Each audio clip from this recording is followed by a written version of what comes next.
Port Royal, 1715. Captain Nathaniel Drake's notorious crew watched with bated breath as their leader approached Governor Harrington's daughter at the harbour market. The dare was simple: steal a kiss from the most guarded woman in the Caribbean.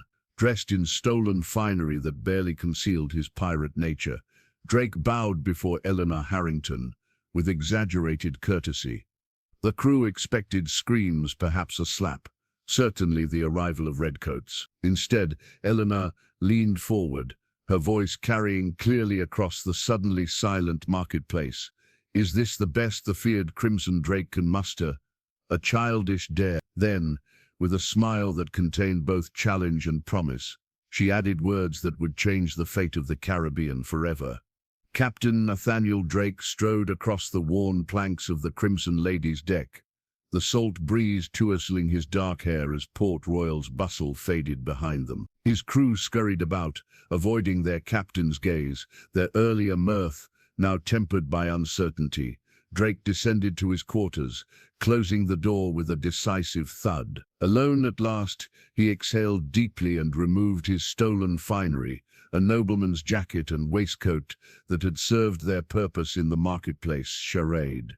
He unlocked a hidden compartment beneath his desk, extracting a leather-bound journal quill poised over parchment. He began to write, June 12, 1715. Port Royal proves more intriguing than anticipated. Governor Harrington's defenses remain formidable, yet his most valuable possession may prove his greatest vulnerability. His daughter, Eleanor, is not the timid flower we expected. Her eyes betray an intelligence that matches her beauty, and her response to our little game suggests she harbors secrets of her own. The crew believes our visit merely another opportunity for plunder and mischief. Only Owen knows our true purpose: the Estrella map that Harrington allegedly keeps locked in his study. The treasure it leads to could buy us legitimacy, or at least a more comfortable form of infamy. Drake paused, recalling Eleanor's piercing gaze. He dipped his quill again. The governor's daughter warrants further investigation. Her boldness suggests she might be useful, though unpredictable. I shall attend the governor's ball 3 nights hence. Another performance as the merchant captain from Boston. The invitation secured through coin and counterfeit credentials should grant access to the upper floors of the residence. A knock interrupted his musings. "Enter," Drake called, closing the journal. Owen Blackwell, his first mate of 15 years, stepped inside. Tall and weathered, with a scar bisecting his left eyebrow, he alone remembered Drake before piracy claimed him. "The men are restless," Owen said without preamble. "That stunt at the marketplace was necessary," Drake finished. "Harrington's men know our faces, but not mine, not anymore." "It's not the disguise that concerns me," Owen leaned against the cabin wall.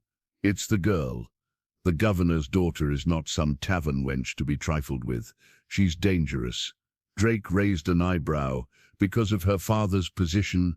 Because of how she looked at you," Owen said flatly. "That wasn't fear in her eyes, Nate. That was interest." Drake laughed, though something in Owen's assessment rang true. "The crew dared me to kiss a governor's daughter. No one expected it to lead anywhere. Precisely why I'm worried. She should have screamed, called the guards. Instead," Owen shook his head. "You're planning something foolish, aren't you?" "The governor's ball," Drake admitted. 3 nights from now," Owen cursed under his breath. "We should be halfway to Tortuga by then. The Estrella map isn't worth your neck." "It's worth 100 necks," Drake countered, rising to pour 2 glasses of rum. "You've forgotten what Lord Bedford took from us, from me." A shadow crossed Owen's face. They rarely spoke of Drake's past, of the noble family who disowned him, of the title and lands stripped away on false charges, orchestrated by Bedford, now England's favoured admiral and Harrington's close ally. "Bedford's ships have taken 12 pirate vessels in the past year," Drake continued, passing a glass to Owen. "The Estrella treasure would fund our venture north, beyond colonial waters. We could establish a true haven. And the girl," Owen pressed. "She's still part of your plan." Drake swirled his rum, remembering how Eleanor had leaned forward at the market, her voice carrying just far enough. Is this the best the feared Crimson Drake can muster? A childish dare. She had known who he was, beneath the merchant's attire. Known, and not raised the alarm. She recognized me, Drake admitted. Called me by my pirate name, not the alias I gave. Owen straightened, alarm evident. Then we're already compromised. Or she's playing her own game, Drake mused. One worth understanding before we depart. Owen drained his glass. The men follow you because you've kept them alive with your caution. Don't let a pretty face cloud your judgment. After Owen departed, Drake returned to his journal, adding a final line, "The governor's daughter knows more than she should. Before we leave these waters, I shall discover exactly what game Eleanor Harrington is playing, and whether she might be persuaded to play it on our side." He closed the journal, mind already planning his next performance as the respectable Captain Edward Black, merchant of Boston, soon to dance with the most dangerous woman in Port Royal. Eleanor Harrington's nimble fingers worked the needle through fine linen, her stitches small and precise, as she embroidered the seemingly innocent pattern of ships along a harbor. To casual observers, her father's staff, or potential suitors, it appeared a typical lady's pastime. None would notice that the positions of the vessels precisely matched the Royal Navy's patrol schedule for the coming week. "Your father wishes to see you in his study, miss," her lady's maid Bess announced, entering the sun-drenched sitting room overlooking Port Royal's bustling harbor. Eleanor concealed a smile. "I imagine he wishes to lecture me about yesterday's market incident. The entire household is talking about it," Bess whispered, helping Eleanor set aside her embroidery. "They say you spoke directly to a pirate." "How terribly scandalous," Eleanor replied, arranging her features into practiced innocence. "I spoke with a Boston merchant who behaved impertinently. Nothing more." Bess gave her a knowing look. At 26, Eleanor's maid was only 2 years her senior, but possessed wisdom beyond her years. More importantly, she kept Eleanor's secrets. "Your father has received another letter from Lord Woodley," Bess warned as they walked the corridor toward the governor's study. "The commander's ship docks tomorrow." Eleanor's smile vanished. Commander James Woodley, her father's choice for her future husband. A decorated naval officer with impeccable connections and a personality as rigid as his starched uniform. "Wonderful," she murmured. "Another suitor who sees me as nothing more than a convenient political alliance." Governor William Harrington stood at his desk when Eleanor entered, his graying hair and immaculate attire befitting his position as Crown representative in Jamaica. At 53, he had governed the colony for 12 years, maintaining order in a sea of chaos, particularly against the pirate scourge. "Eleanor," he acknowledged, gesturing to a chair, "I trust you're prepared for tomorrow's dinner with Commander Woodley." "Must we continue this charade, father?" Eleanor settled into the chair, smoothing her skirts. "The commander and I have nothing in common. Common interests are a luxury, not a requirement for advantageous marriages," her father replied, his tone softening slightly. "James Woodley offers security, respectability, and complete indifference to my thoughts or desires," Eleanor finished. "Like every suitor you've selected since mother died." Governor Harrington's expression tightened. 6 years had passed since illness claimed his wife, yet her absence remained an open wound between them. "Your mother would want you settled, not," he gestured vaguely toward the window, toward the sea beyond, harboring fanciful notions about exploration and independence. "You're 24, Eleanor. Most women your age have already borne multiple children." Eleanor bit back a sharp retort. This familiar argument would lead nowhere productive. Instead, she nodded demurely, playing the role expected of her. "I'll wear the blue silk tomorrow," she conceded. Commander Woodley seemed to approve of it during his last visit. Satisfied with her apparent submission, the governor returned to business matters, unaware that Eleanor mentally catalogued every detail he inadvertently revealed about shipping schedules, naval movements, and incoming merchant vessels. Later, safely back in her chambers, Eleanor retrieved her embroidery, adding stitches that represented the information gleaned from her father's study. When completed, the harmless-looking harbor scene would be gifted to a shopkeeper's wife, who would ensure it reached certain interested parties. "The pirate captain," Bess said quietly as she helped Eleanor prepare for dinner. "Was it truly him? The Crimson Drake?" Eleanor paused before her mirror, recalling the marketplace encounter. Despite his fine stolen clothes, she'd recognized him immediately. Captain Nathaniel Drake, whose ship had harassed British vessels for years. She'd studied every account of his exploits, every description from captured sailors who lived to tell the tale. "Yes," she admitted, "I knew the moment he approached." "Yet you didn't alert the guards," Bess observed, pinning Eleanor's dark hair. "His presence presents an opportunity," Eleanor replied carefully. "Father keeps information I need, information about Mother, that he refuses to share. Drake might help me access it." Bess's hand stilled. "You're playing a dangerous game, miss." Eleanor met her maid's concerned gaze in the mirror. "Father intends to marry me off to a man who will take me to England, far from the truth about my mother's past. I have precious little time left." She touched the nearly completed embroidery, her fingers tracing the hidden message within the decorative pattern. "The governor's ball approaches," Eleanor said, determination hardening her voice, "and with it my chance to propose a most unexpected alliance with the infamous Captain Drake." Crystal chandeliers bathed the governor's ballroom in golden light, illuminating Port Royal's elite as they mingled beneath the high ceiling. Naval officers in pristine uniforms danced with merchants' daughters, while plantation owners discussed trade with visiting dignitaries. Governor Harrington stood at the entrance, greeting each arrival with practiced diplomacy.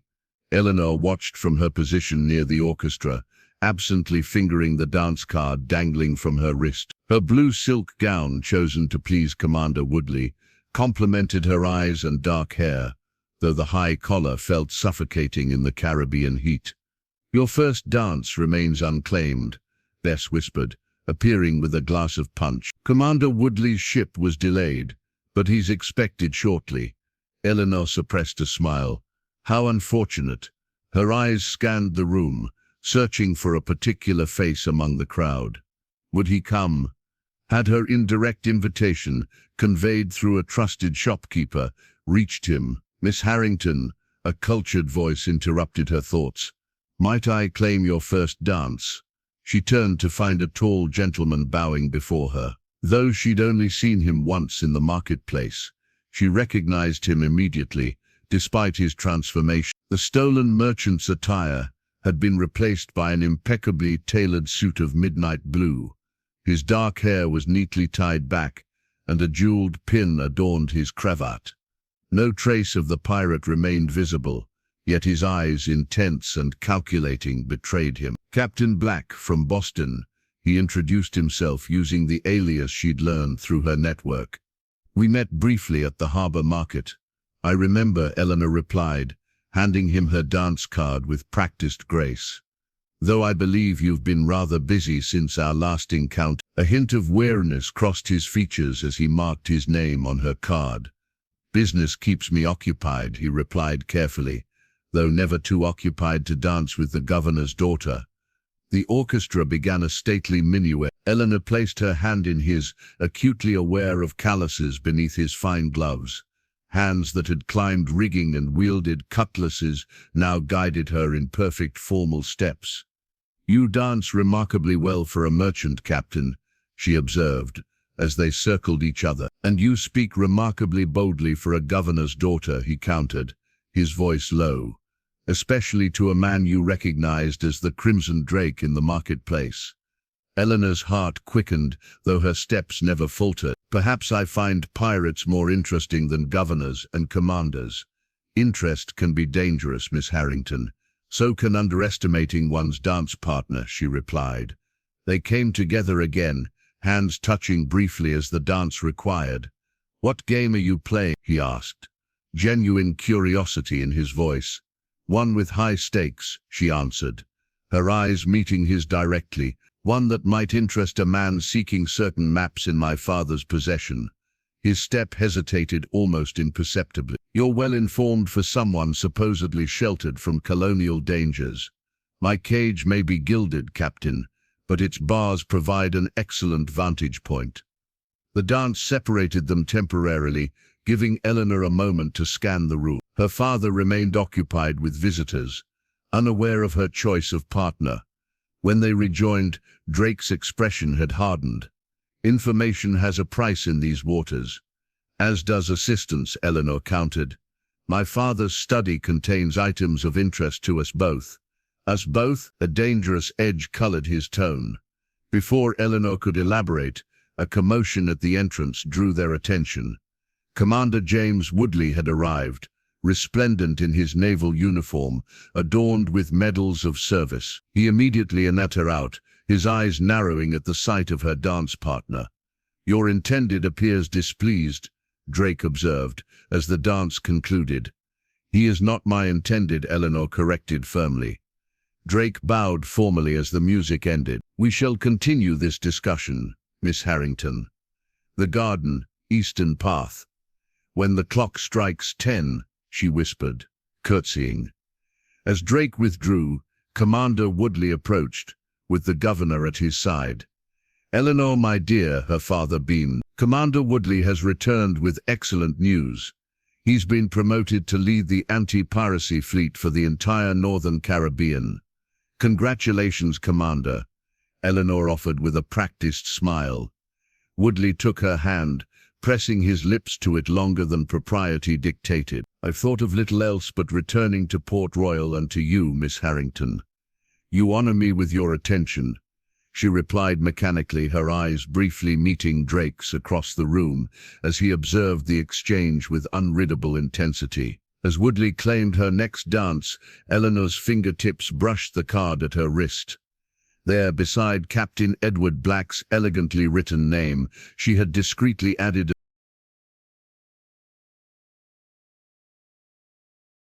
Moonlight silvered the garden paths as Eleanor slipped away from the ballroom's suffocating politeness. The night air carried the scent of jasmine and salt from the distant harbor. She navigated the familiar paths with practiced ease, her silk slippers silent on the stone walkway leading to the secluded eastern garden. Her ornate fan, ivory and lace, with her initials embossed in silver, fluttered nervously in her hand. The timepiece in the ballroom had just struck 10. He would either appear or reveal himself a coward. Most ladies don't venture into gardens alone at night. Drake's voice came from the shadows beneath a flowering tamarind tree. "Especially not to meet known criminals." Eleanor turned, finding his silhouette against the foliage. "Most ladies haven't spent their lives in gilded prisons, Captain." He stepped into the moonlight, his disguise still in place but his posture now betraying the pirate beneath. "You recognized me instantly in the marketplace." "How?" "Your portrait hangs in my father's study, a reminder of his most wanted fugitive." She moved closer, lowering her voice. "Though the artist failed to capture your eyes accurately." "My eyes?" Amusement colored his tone. "Too ordinary in the portrait. In person, they reveal everything you try to conceal behind your merchant's facade." Drake studied her with those same revealing eyes. "You take extraordinary risks, Miss Harrington. Speaking with me once could be dismissed as ignorance. Twice suggests intention. Perhaps I'm simply curious about the man who's terrorized these waters. Curiosity isn't worth your reputation or your neck." He circled her slowly. "What do you truly want?" Eleanor snapped her fan closed decisively. "Freedom." The simple declaration hung between them. "An unusual desire for a woman of your station," Drake observed. "Is it? Would you be content in a cage, however luxurious?" She turned toward the mansion, its windows glowing with candlelight. 3 suitors in the past year, each selected for political advantage, each expecting a meek wife to bear children and organize dinner parties while they build their empires. And you want more. I want choices. Eleanor faced him directly. "The same choices a man of my position would have." Drake's expression softened momentarily before caution reasserted itself. "What does this have to do with maps in your father's study?" Eleanor opened her fan again, revealing a small hidden compartment built into its handle. "My father possesses something you seek, the Estrella map. I can help you obtain it." Drake's surprise was evident. "In exchange for passage on your ship when you leave Port Royal." A burst of laughter escaped him before he controlled it. "You can't be serious." "Entirely." Her voice remained steady. "I have my own reasons for seeking what the map leads to." Drake moved closer, scrutinizing her face for deception. "The governor's daughter wants to become a pirate." "I find that difficult to believe. Not a pirate, just a woman controlling her own destiny." She stepped closer, close enough to catch the scent of sandalwood and rum beneath his stolen finery. "And I bring value beyond the map. My father's shipping schedules, naval patrol routes, information about wealthy passengers." Understanding dawned in his eyes. "The embroidery patterns delivered to merchants' wives. That was you." Eleanor smiled, pleased he had connected those threads. "For 3 years now." "Why?" He seemed genuinely perplexed. "You betray your father. Risk hanging for what?" Before she could answer, Eleanor heard the crunch of gravel on a nearby path. Her head turned sharply toward the sound. "Garden patrol," she whispered urgently. Drake reacted instantly, pulling her behind the broad trunk of the tamarind tree. Eleanor pressed against him in the shadows, her heart racing as lantern light swept across the path. They had occupied moments before. "Miss Harrington," a guard called. "Are you out here, miss?" Eleanor's fingers tightened around her fan, accidentally triggering its hidden compartment. The delicate latch broke with a soft snap. Drake's arm encircled her waist, steadying her as they remained motionless in the darkness. The guard passed within feet of their hiding place, lantern casting long shadows as he continued down the garden path. When the light faded, Eleanor became acutely aware of Drake's proximity, his breath warm against her hair. "Trusting a pirate with your reputation seems unwise," he murmured. Eleanor turned in his arms, her face tilted up to his. "As unwise as a pirate trusting the governor's daughter." In answer, Drake lowered his head and claimed her mouth in a kiss unlike any she had experienced, bold and unrestrained by propriety. Eleanor responded with equal fervor, her broken fan falling forgotten as her hands grasped his lapels. When they finally separated, both breathless, Drake studied her with new intensity. 2 days, he said finally. "Meet me at the Blue Heron Inn near the Eastern Docks. Bring the map and whatever you can carry discreetly. I'll be there," she promised. "If this is deception," Eleanor interrupted him with another brief, fierce kiss. "It isn't, but the choice to trust must be mutual, Captain." As she slipped away toward the ballroom, Eleanor retrieved her broken fan from the path, its damaged compartment now hanging open like the door to her cage, finally ajar. The Crimson Lady swayed gently at anchor in the hidden cove, north of Port Royal. On deck, Drake's most trusted men gathered around a weathered table, faces illuminated by lantern light as they debated the governor's daughter's proposition. "It's madness," declared Owen, slamming his palm against the table. "She's using you to escape an unwanted marriage, nothing more." "Perhaps," Drake conceded, studying the crude sketch of the governor's mansion he'd drawn from memory. "Or perhaps she truly knows where Harrington keeps the Estrella map." "And if it's a trap?" asked Roberts, the quartermaster, his face half hidden beneath a tangled beard. "The governor would love nothing more than to hang the Crimson Drake." Drake's fingers traced the route to Harrington's study. "Eleanor has been feeding information to traders sympathetic to our kind for years. The embroidery patterns, shipping routes, patrol schedules, they've saved dozens of vessels, including ours last autumn." "Why would the governor's daughter betray her own father?" asked Martin, the Spanish gunner. "The question that's been haunting me," Drake admitted. He rose, moving to the ship's rail. The memory of Eleanor's kiss lingered, unexpectedly potent. She'd matched his boldness with her own, revealing passion beneath her cultivated exterior. "I was not always a pirate," Drake said finally, turning back to his men. "Once, I was Lord Nathaniel Harlow, heir to the Blackwood estate." The men exchanged glances, Drake rarely spoke of his past. I was engaged to Lady Caroline Bedford. Her father needed my family's shipping connections. My father coveted their political influence. His jaw tightened. When Bedford discovered Caroline and I planned to break the engagement, he accused me of treason, presented forged evidence. My father disowned me rather than risk his standing. What's this to do with the governor's daughter? Owen pressed. Perhaps Eleanor Harrington is similarly trapped by duty and expectations. Drake's expression darkened. Or perhaps she plays a deeper game. Either way, I intend to discover the truth and the map tonight. Later, as darkness blanketed the island, Drake rowed silently toward Port Royal's eastern shore. Dressed in dark clothing, with only a small knife and pistol concealed beneath his coat, he moved like a shadow through the sleeping town. The governor's mansion rose on the hillside, its white walls gleaming in the moonlight. Guards patrolled the main entrance and gardens, but Eleanor's detailed directions led Drake to a service entrance near the kitchens, temporarily unguarded during shift change. Slipping inside, he navigated servants' corridors that Eleanor had meticulously described.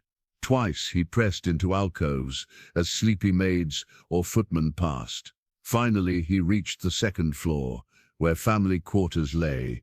Eleanor had warned him of the creaking floorboard outside her father's study. Drake stepped carefully over it, extracting slender metal picks from his sleeve to work the lock. It yielded with a soft click. The governor's study smelled of leather, tobacco, and beeswax. Moonlight through tall windows revealed walls lined with books, maps, and nautical instruments. Drake moved directly to the large desk, checking drawers and compartments as Eleanor had instructed. Nothing. He frowned, methodically expanding his search to cabinets and shelves. Where was the Estrella map? Had Eleanor's information been wrong or deliberately misleading? A soft sound behind him froze Drake mid-motion. Second bookcase, behind Natural History of the West Indies, came Eleanor's whispered voice. Drake turned to find her in the doorway, a single candle illuminating her face. She wore a simple night rail beneath a dark robe, her hair hanging loose around her shoulders. "You shouldn't be here," he hissed. "If you're discovered, my father takes sleeping drafts since my mother died. He won't wake." She entered, closing the door silently. "Did you think I'd send you into danger without insurance?" Drake moved to the bookcase, locating the volume she'd named. Behind it lay a small iron key. "My father's secret cabinet," Eleanor explained, pointing to an ornate wooden panel beside the fireplace. "He changes the hiding place of the key monthly, but always tells me in case of emergency." The key turned smoothly in the concealed lock. Inside the cabinet, Drake found several rolled parchments, official documents bearing royal seals, and a small wooden box. Eleanor reached past him, removing the box. "This contains what you seek." She opened it, revealing a worn piece of parchment, clearly torn from a larger hole. Faded ink showed part of an island coastline, strange symbols marking specific locations. "Only one piece?" Drake asked, disappointment evident. "My father discovered it was part of a larger map years ago," Eleanor explained. "He's been searching for the remaining fragments ever since." Drake carefully examined the fragment. "This alone is nearly worthless, but it proves I'm sincere." Eleanor met his gaze steadily. "And it proves I can deliver what I promise." Drake tucked the fragment into his shirt. "Your father will know you were involved when this is discovered missing. By then I'll be gone." Her expression remained resolute. "2 days, Captain." The Blue Heron Inn. A sudden noise from the hallway silenced them both. Footsteps approached the night guard, making rounds. Drake moved swiftly to the window, but Eleanor caught his arm. "Not that way. The garden patrol will see you." Instead, she pulled him toward a concealed servant's door. "Follow this to the kitchen, then left to the pantry. A window there leads to the herb garden." Drake hesitated, studying her face for any sign of deception. Finding none, he made a swift decision and pulled her close, his lips finding hers in a brief, fierce kiss. 2 days, he confirmed, then vanished through the hidden door. Eleanor closed it just as the study door opened, revealing a sleepy-eyed guard. "Miss Eleanor, is everything all right?"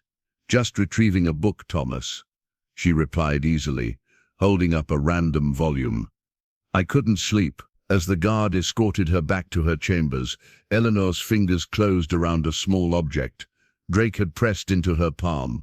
A piece of 8, worn smooth with age, bearing the mark of the Estrella fleet. Commander James Woodley stood at the window of Governor Harrington's study, hands clasped behind his immaculate naval uniform as he gazed toward the harbor. The morning sun glinted off brass buttons and medal ribbons, casting his sharp profile in heroic light. "You're certain of this information?" he asked without turning. Governor Harrington nodded, though Woodley couldn't see the gesture. "My sources are reliable. The Crimson Lady was spotted north of the island yesterday. Drake rarely lingers this close to Port Royal, unless he's planning something. Or someone is planning with him." Woodley turned, his expression calculating. "I've noticed your daughter seems distracted since my return." The governor frowned. "What are you implying, Commander?" Woodley lifted a sealed document from the desk. "Official orders bearing the Admiralty seal. I've been authorized to employ any means necessary to capture the Crimson Drake. My ship has been outfitted with new guns specifically for pursuing pirate vessels." "This concerns Eleanor. How exactly?" "Information flows from this household, like water through a sieve," Woodley replied coldly. 3 planned naval interceptions have been compromised in recent months. The only common element was their discussion in this very room. The governor's face flushed with anger. "You dare suggest my daughter?" "I suggest nothing," Woodley interrupted smoothly. "I merely observe patterns. Eleanor visits the market frequently, speaking with all manner of people. Her embroidery circulates among the merchants' wives. Perhaps innocent coincidences." He unfolded a map of the harbor, placing paperweights on each corner. "My plan is simple. We will spread false information about a vulnerable merchant ship carrying silver from the Spanish territories. When Drake attacks, my vessel will emerge from this hidden cove." His finger tapped the parchment. "The Crimson Lady will be caught between shore batteries and naval guns." Governor Harrington studied the map. "When do you implement this plan?" 3 days hence. I've already positioned lookouts to track Drake's movements." Outside in the corridor, Eleanor pressed her back against the wall beside the partially open study door. Her heart raced. She'd come to find her father, only to overhear Woodley's deadly trap. "And what of Drake himself?" her father was asking. "Public execution, of course," Woodley replied. "The crowds love a spectacle, and hanging the Crimson Drake will send a powerful message to others who might choose piracy." "And ensure your promotion to admiral," the governor observed shrewdly. Woodley's laugh held no humor. "We all have ambitions, Governor. Mine align with the Crown's interests. And your interest in my daughter, is that ambition as well?" "Eleanor would make an excellent admiral's wife," Woodley responded smoothly. "Beauty, breeding, and connections, a perfect political match." Eleanor's fingers curled into fists, rage building at being discussed like prized livestock. "She requires a firm hand," her father sighed. "Her mother's death affected her deeply. She developed unconventional ideas about a woman's place." "Nothing marriage and children won't remedy," Woodley assured him. "Women need purpose and structure." Unable to listen further without revealing herself, Eleanor slipped away, mind racing. She needed to warn Drake immediately. But how? Their next meeting wasn't scheduled until tomorrow night. In her chambers, Eleanor paced frantically, while Bess watched with concern. "You can't leave the mansion without an escort," Bess reminded her. "Not after your nighttime wandering was discovered." "Then you must go," Eleanor decided, quickly scribbling a note. "Find the Mermaid's Tail Tavern, near the Eastern Docks. Ask for a man called Owen. He's Drake's first mate." Bess's eyes widened. "Miss, that's a sailor's tavern. A woman alone would attract unwanted attention." Eleanor paused, then moved to her wardrobe. "Then don't go as a woman. An hour later, Bess departed the mansion through the servants' entrance, dressed in borrowed breeches and shirt, her hair tucked beneath a cap. Eleanor watched anxiously from her window as her maid, now resembling a young cabin boy, disappeared into Port Royal's busy streets. Evening fell with no word from Bess. Eleanor picked at her dinner, unable to eat as worry gnawed at her. Had the message been delivered? Was Drake even in port to receive it? After retiring early, claiming a headache, Eleanor paced her darkened bedroom until well past midnight. Finally, a soft tap at her balcony door startled her. Bess slipped inside, still in disguise, now muddy and disheveled. "I delivered your message, miss." But reaching the tavern was only half the challenge. "What happened?" Eleanor whispered, helping Bess out of the filthy jacket. "Navy men everywhere, checking ships and questioning sailors. I had to hide for hours before finding Owen." Bess shuddered. "That tavern is no place for anyone with sense." "But you succeeded." "Yes. Drake's man said the captain received your warning and sends this." Bess pressed a small object into Eleanor's palm, a silver compass, its needle swinging freely beneath glass worn smooth by salt and handling. "He says you'll need this to find your own true north," Bess relayed, "when the winds change direction." Eleanor's fingers closed around the compass, its weight somehow reassuring. She'd risked everything to warn Drake of Woodley's trap, potentially betraying her father in the process. "The winds are indeed changing," she murmured, watching the compass needle settle, pointing steadily northward, away from Port Royal.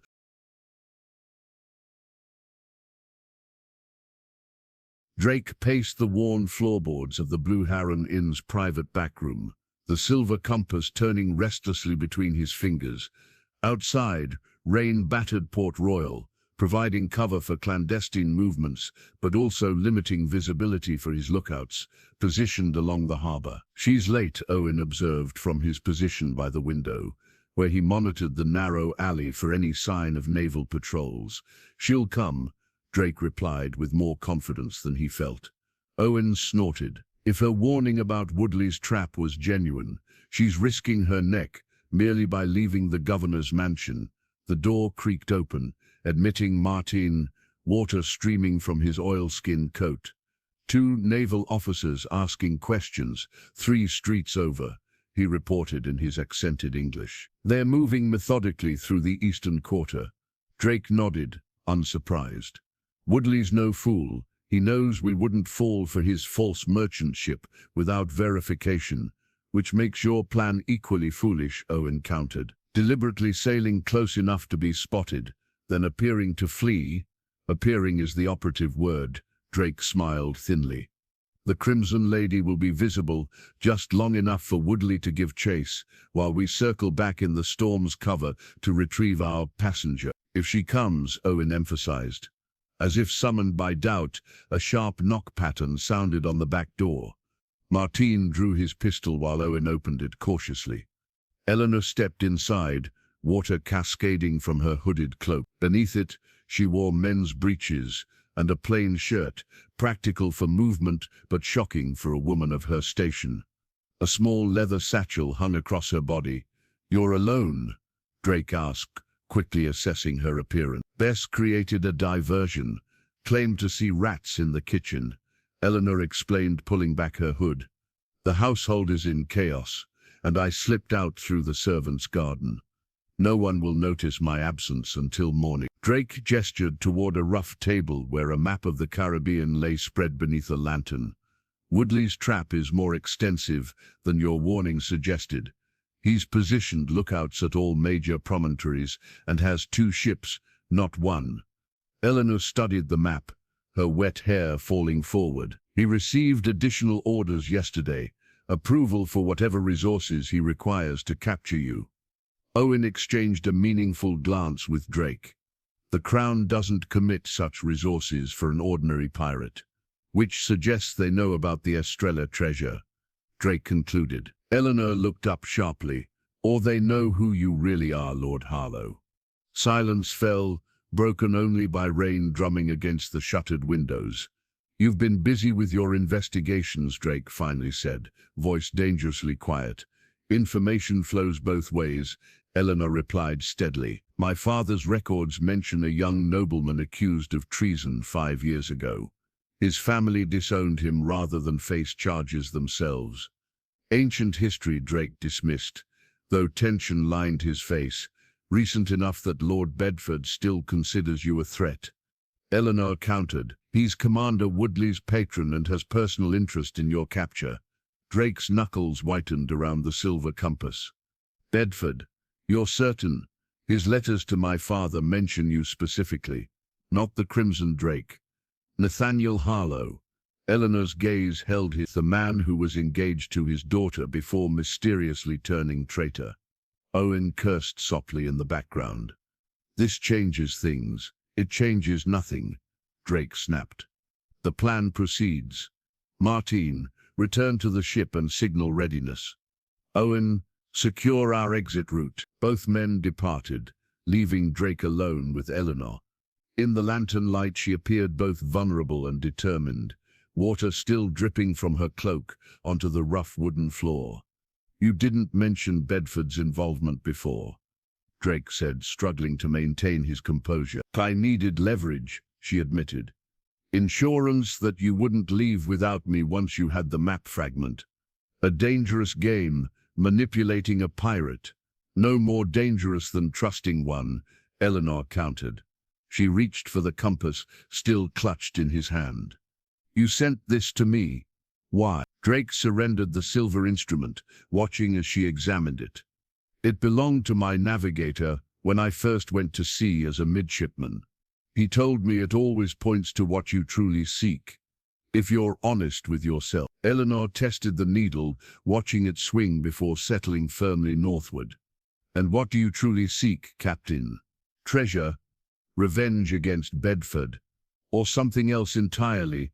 I sought vengeance for years, Drake admitted, his voice low. Bedford destroyed my name, turned my family against me, all to protect his daughter from a broken engagement neither of us wanted.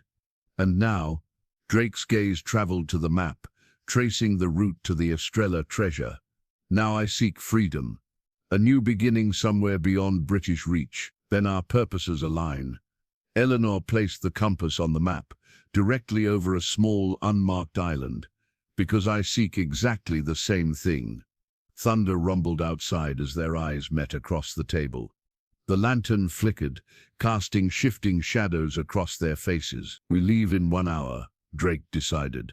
Woodley will expect us to flee north toward pirate havens. Instead, we'll tack east before circling south. My father's birthday celebration begins tomorrow, Eleanor added. The entire island will attend. The perfect distraction for our departure. Drake studied her, still searching for deception, but finding only determination. There's no returning from this choice, Eleanor.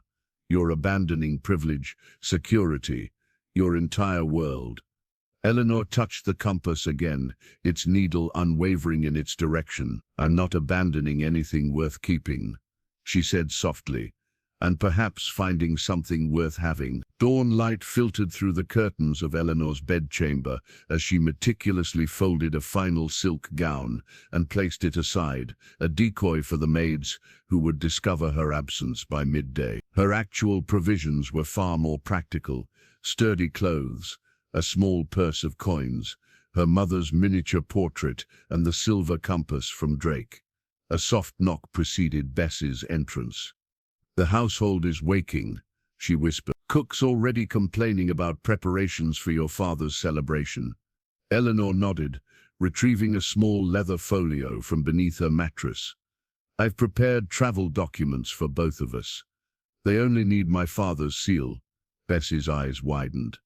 You mean to forge official papers? The penalty is no worse than what we already risk, Eleanor finished. She checked the window, clear sight to the harbor, where distant masts swayed, including one she now recognized as the Crimson Lady, positioned exactly as Drake had planned. The documents will ensure safe passage if we're separated or captured. I still don't understand why I must accompany you, Bess fretted. Because Commander Woodley would question you mercilessly about my disappearance, Eleanor explained patiently. He's not known for gentle methods. Besides, I promised you freedom from service. This is your chance."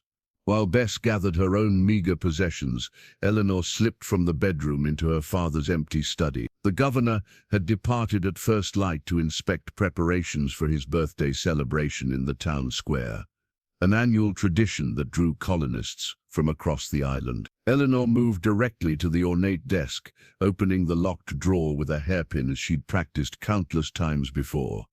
Inside lay her father's official seal, a heavy silver implement bearing the crown and his office insignia. With trembling hands, she pressed it into the red wax she'd already prepared on the forged documents, creating a perfect imprint. She'd just returned the seal when the study door opened, revealing Commander Woodley. Eleanor quickly slid the documents into her sleeve. "Miss Harrington," he greeted with suspicious formality. "Unexpected to find you here so early." "Commander." Eleanor forced a pleasant smile. "I was leaving a birthday greeting for my father." Woodley's gaze traveled slowly around the room. "Curious. I don't see any such message. I placed it in his personal correspondence box." She gestured vaguely toward a silver container on the bookshelf. Woodley stepped closer, invading her space with deliberate intimidation. "I received reports of unusual movements near the eastern harbor last night. She says, a woman in men's clothing, accompanied by known associates of the Crimson Drake." Eleanor maintained her composure despite her racing heart. "How scandalous. Perhaps one of the tavern women seeking additional income. Perhaps." Woodley circled her slowly. "Or perhaps someone with access to shipping information. Someone who might warn a pirate of carefully laid traps." "Are you accusing me of something, Commander?" Eleanor drew herself up with practiced aristocratic indignation. "Merely noting coincidence." He stopped directly before her, close enough that she could smell the mint on his breath. "Your father believes you'll make me an excellent wife, Eleanor. I concur, after certain willful tendencies are corrected." Eleanor felt cold dread at his tone. "My father has no authority to promise my hand without my consent." Woodley's smile didn't reach his eyes. "He signed the marriage contract yesterday. We announce our engagement at tonight's celebration." The floor seemed to shift beneath Eleanor's feet. "That's impossible." "He wouldn't. He would and did." Woodley produced a folded document from his coat. "Your dowry is generous, your consent is preferred, but unnecessary." Eleanor fought to maintain her composure, mind racing. The engagement announcement would complicate everything. They'd search for her more urgently once her absence was discovered. "I see my news surprises you," Woodley observed with satisfaction. "Rest assured, as my wife you'll have every comfort. In return, I expect only obedience and discretion. And if I refuse," his expression hardened, "then certain suspicions about your activities might require investigation. Communicating with pirates carries severe penalties, even for a governor's daughter." The threat hung between them, clear and unmistakable. Now Woodley continued smoothly, "You should prepare for tonight's celebration. Your father expects you to wear your mother's pearls." When he finally departed, Eleanor sagged against the desk, clutching the forged documents.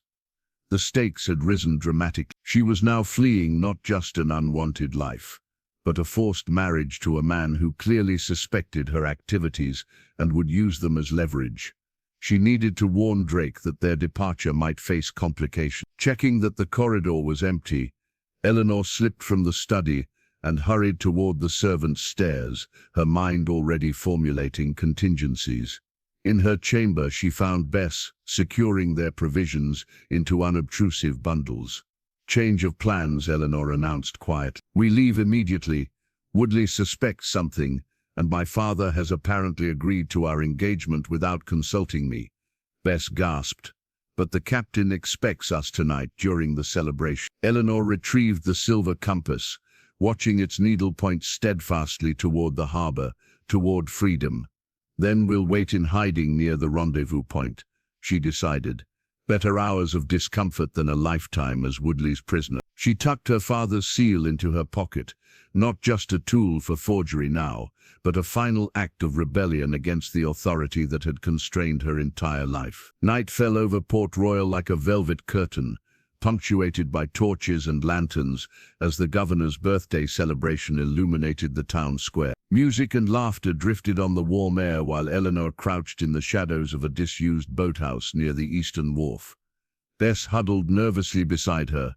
"They'll have discovered our absence by now," Bess whispered, clutching their small bundle of provisions. Eleanor nodded grimly. "Woodley will search the main roads and Western Harbour first. He doesn't know about this meeting point." 6 hours had passed since their escape through the mansion's kitchen garden. They'd hidden in a sympathetic shopkeeper's storeroom until dusk, then made their way to the rendezvous using back alleys and servants' paths. "What if the captain doesn't come?" Bess asked. "He'll come." Eleanor's fingers closed around the silver compass in her pocket. "We have the map fragment he needs." To distract herself from growing anxiety, Eleanor withdrew a small wooden box from her satchel, her mother's music box, its painted lid faded with age. It was her most treasured possession, the one luxury she'd allowed herself to bring.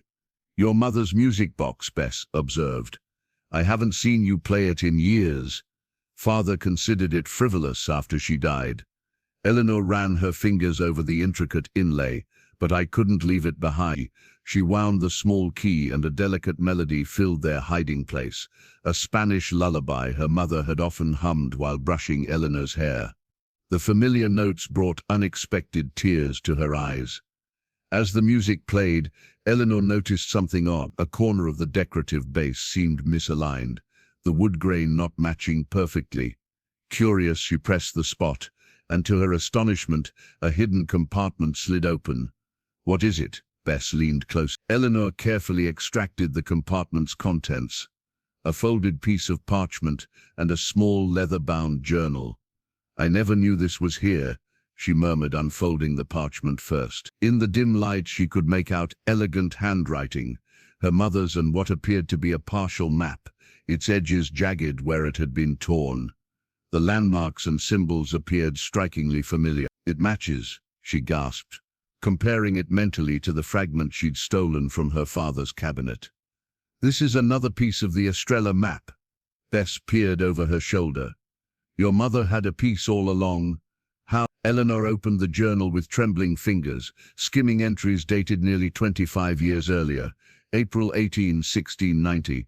Eswing claims the map leads to more than gold. Ancient knowledge, navigation charts predating Columbus. The Spanish want it destroyed. The British want it controlled. I simply want the truth. May 20, 1690. Met with Essa again. He's charming for a smuggler, though he prefers privateer. Warned me that Bedford's men are watching the harbour. Must be more careful. June 15, 1690. Eswin sells tomorrow. Says it's too dangerous to continue our meetings with Bedford. Suspicious. Gave me this fragment for safekeeping. Says if anything happens to him, I should find Captain Reeves of the Windward Lady. Eleanor's heart raced as she continued reading. The journal revealed a side of her mother she'd never known, a young woman involved with privateers and smugglers, researching historical artifacts against the wishes of the British authorities. "My mother was helping someone named investigate the Estrella treasure before she met my father." Eleanor whispered in awe. "Perhaps that's why the governor keeps pursuing the map," Bess suggested. "To complete what your mother started." Eleanor shook her head. "Or to prevent anyone from finding what she discovered." She turned to a later entry. November 10, 1691. William proposed today. He's kind, respectable. Everything my parents wish for me. F-Sate. Hasn't returned, presumed lost at sea. Perhaps it's time to set aside foolish adventures and embrace the future society has planned for women like me. A lump formed in Eleanor's throat at her mother's resigned words. Had she truly loved the governor, or merely accepted her predetermined role? The final entries revealed her mother's continued secret research into the Estrella legend, even after marriage. The last page contained a cryptic note. "The true treasure isn't gold, but but knowledge that could change how we understand our world. Some would kill to possess it, others to destroy it. I've hidden my findings where only my daughter might someday discover them. She knew, Eleanor whispered. Somehow she knew I would follow her path. Footsteps outside the boathouse interrupted her revelation. Eleanor quickly returned the journal and map fragment to her satchel, closing the music box as Bess extinguished their small lantern. The door creaked open, revealing Owen's weathered face. Captain's waiting. Naval patrols everywhere, we must hurry. Eleanor and Bess followed him into the darkness, staying close to the shadows of buildings. The celebration in the town square provided perfect cover, with most of Port Royal's residents and officials gathered there. A small rowboat awaited them beneath a dilapidated pier. As they climbed aboard, Eleanor glanced back at the only home she'd ever known, the governor's mansion visible on the hillside, illuminated with celebratory lanterns. Second thoughts? Owen asked gruffly, noticing her gaze. Eleanor touched her satchel, feeling the outline of her mother's music box and its precious contents. No, she replied with newfound.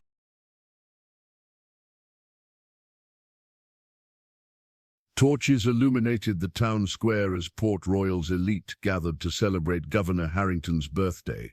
Uniformed naval officers mingled with plantation owners and merchants, their finery a stark contrast to the simple garb of servants circulating with wine and delicacies. Governor Harrington stood at the center of attention, graciously accepting congratulations, while discreetly checking his pocket watch. Commander Woodley approached, his expression tense beneath a forced smile. "Still no sign of her?" the governor asked quietly. "None," Woodley confirmed. "I've searched her usual haunts. The maids claim she was preparing for tonight, but her rooms show evidence of selection. Selection? Items carefully chosen and removed, others deliberately left behind." Woodley's jaw tightened. "Eleanor planned this disappearance, Governor." Before Harrington could respond, a naval lieutenant hurried toward them, saluting sharply. "Report," Woodley ordered. "Sir, the Crimson Lady has been spotted leaving the northern cove." Woodley's eyes gleamed with predatory satisfaction. "Signal the Dauntless. We sail immediately. And the celebration." The governor gestured to the gathering. "This cannot wait," Woodley insisted. "Drake rarely makes such obvious movements. It's almost certainly a diversion." "A diversion for what?" Harrington frowned. Woodley hesitated before answering. "Possibly to facilitate your daughter's departure, sir." The governor paled. "You believe Eleanor is meeting Drake?" "Preposterous." "I pray I'm wrong," Woodley replied coldly. "But Drake's appearance coincides too perfectly with Eleanor's disappearance. If she's been corrupted by romantic notions about pirates—" "Find her," Harrington interrupted, his voice breaking slightly. "Whatever resources you need." As Woodley departed with military precision, the governor turned back to his guests, maintaining a facade of celebration, while his world crumbled privately. Miles away, Eleanor and Bess huddled in the Crimson Lady's small rowboat as Owen rowed them toward a shadowy ship anchored beyond the harbor patrols. Eleanor's hair whipped in the strengthening wind, salt spray occasionally splashing over the gunwales. "The weather's turning," Owen observed grimly. "Storm coming from the southeast. Will it delay our departure?" Eleanor asked, clutching her satchel protectively. "Captain Drake sees opportunity in foul weather," Owen replied. "Naval vessels struggle more than we do in high seas." As they approached the anchored ship, Eleanor realized it wasn't the Crimson Lady, but a smaller vessel with plain sails and unremarkable lines. "A tender," Owen explained, noting her confusion. "Less recognizable than the lady." Captains being cautious, ropes descended as they reached the ship's hull. Bess ascended first, surprisingly nimble, despite her fear. Eleanor followed, grateful for the breeches that allowed easier movement than any gown. Drake waited on deck, his usual finery replaced by practical sailing clothes. His eyes quickly assessed Eleanor and her companion. "You're unharmed?" he asked, without preamble. Eleanor nodded, but discovered sooner than anticipated. "Woodley knows I'm missing, and suspects you're involved." As expected, Drake gestured toward the eastern horizon, where the Crimson Lady was visible in the distance, her distinctive red sails catching the last light. "My first mate commands her tonight, leading Woodley's ships northward while we slip away to the south." Eleanor smiled at the elegance of the deception. "And if Woodley doesn't take the bait, he already has." Drake pointed toward the harbor mouth, where a naval vessel was emerging, gunports open in anticipation of battle. The dauntless sails with the evening tide. Sudden shouts from the crow's nest interrupted their conversation. Small craft approaching from shore. "Captain, moving fast." Drake snatched a spyglass, focusing on the approaching boat. "Harbor patrol," he muttered. "They shouldn't be this far out unless someone informed them," Eleanor finished, her stomach tightening with dread. Drake barked orders, sending sailors scrambling to battle stations. "We're made. Cut anchor and unfurl the mainsail." The small ship lurched as sailors hastened to Eleanor grabbed the railing for stability while Bess whimpered nearby. "Get below," Drake commanded them. "Now." "I can help," Eleanor protested. "I know basic sailing." A musket shot cracked across the water, the ball splintering wood near Drake's head. He shoved Eleanor toward the hatch. "Below, both of you." Another boat appeared from behind a nearby headland, this one carrying redcoats with muskets at the ready. They'd been flanked. Sailors rushed to man the ship's few small cannons, while others prepared muskets and cutlasses. Drake drew his pistol as the patrol boats closed in. "Surrender in the name of the Crown," came the shouted demand. Drake's response was a cannon shot across the lead boat's bow. Chaos erupted as musket fire exchanged between ships and boats. Eleanor, still on deck despite Drake's order, watched in horror as sailors fell wounded around her. "The mainsail," Drake shouted to a gunner. "Cut there." His command ended abruptly as a musket ball grazed his shoulder, tearing his shirt and drawing blood. Eleanor ran to his side instinctively.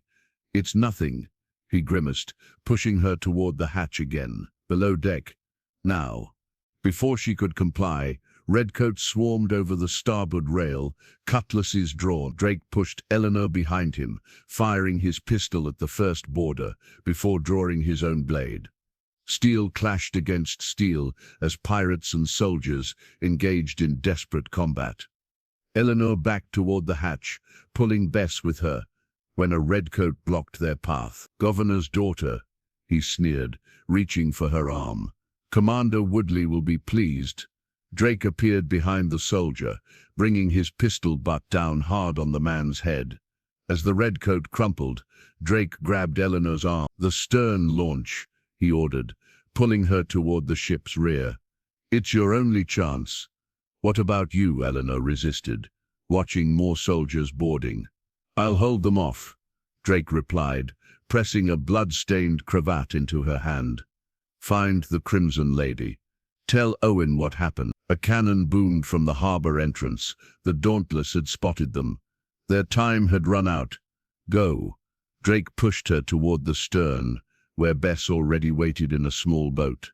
Now, as Eleanor descended the rope ladder, the last thing she saw was Drake turning to face the oncoming soldiers, cutlass gleaming in the fading light, fighting for her freedom while sacrificing his own. Dawn painted the horizon in fierce oranges and reds as the Crimson Lady cut through rolling waves, her distinctive sails billowing in the strong wind that had scattered the pursuing naval vessels during the night. Eleanor stood at the port rail, exhaustion etched in her face after hours of desperate rowing to rendezvous with Drake's ship.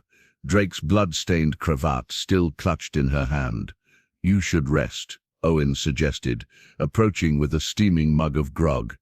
"You've earned it." Eleanor accepted the drink, but shook her head. "Any sign of pursuit?" "None since we changed course at midnight." Owen's weathered face revealed little emotion, though the crew's mood had darkened considerably since learning of their captain's capture. The storm pushed the Dauntless far off course. "And Drake?" Eleanor asked the question that had haunted her through the night. Owen's expression hardened. If he lives, they'll take him to Port Royal for public trial and execution. Woodley wouldn't waste the opportunity for spectacle. The thought sent ice through Eleanor's veins. Drake had sacrificed himself for her escape, a debt she couldn't ignore. "We have to rescue him," she declared. Owen's bitter laugh held no humor. "Rescue a prisoner from the most heavily fortified port in the Caribbean? Impossible." "Nothing's impossible with proper planning," Eleanor countered, a determination hardening within her that surprised even herself. "I know Port Royal's defenses, the guard rotations, the prison layout, and you're the governor's daughter," Owen reminded her harshly. "The moment you're spotted, you'll join Drake in chains, or worse." A burly sailor approached, interrupting their exchange. "Begging pardon, sir, but the men are asking about our heading. Do we make for Tortuga as planned?"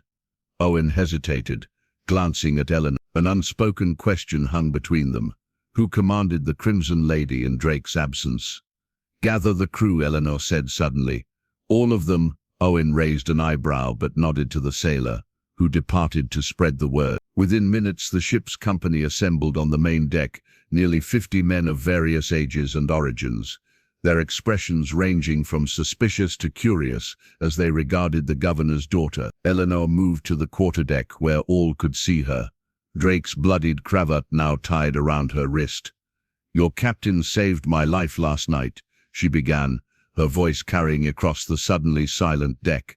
"He was captured so that I might escape." Murmurs rippled through the gathering. "Some of you may wonder why he would risk everything for the governor's daughter," she continued. "Others may question my place on this ship." She withdrew her mother's journal and the 2 Estrella map fragments, holding them high. "I bring more than my presence to this venture. My mother possessed knowledge of the Estrella treasure that complements your captain's quest. Together, these fragments reveal the location of something far more valuable than gold." The crew's attention sharpened visibly. Eleanor pressed her advantage. "Captain Drake and I made a pact. My knowledge for passage to freedom. I intend to honor that agreement, with or without his presence." She surveyed the weathered faces before her. "But I cannot ignore the debt I owe him. I propose we alter course." Owen stepped forward. "To where exactly?" "Not back to Port Royal," Eleanor clarified, seeing the alarm on some faces. "To Admiralty Bay on St. Vincent. My father's records indicate that's where prisoners are transferred to larger vessels bound for formal trials in Port Royal." Understanding dawned in Owen's expression. "An interception at sea rather than an assault on the fort." "Precisely," Eleanor nodded. "We would face one ship rather than Port Royal's entire garrison." The crew exchanged glances, considering the plan's merits. A grizzled gunner spoke up from the crowd. "The lass has courage. I'll grant her that. But what authority has she to determine our course?" "She's not crew." Eleanor met his challenge squarely. "Then let me become crew. Officially." Owen's eyebrows shot up in surprise. "You can't mean I do." Eleanor descended to the main deck, standing among the sailors. "I ask to sign your articles as a full member of this company with all rights and responsibilities thereof." A stunned silence fell across the deck. Women aboard ships were considered bad luck by many sailors. Women as official crew members were virtually unheard of. "It's against tradition," someone muttered. "So is piracy itself," Eleanor countered. "You've already broken with society's tradition. Why maintain those that limit your strength?" Owen studied her thoughtfully before turning to the assembled crew. Captain Drake saw value in her. He wouldn't have risked himself otherwise. "I bring navigational skills, knowledge of naval protocols, and information about Caribbean ports that could prove invaluable," Eleanor pressed.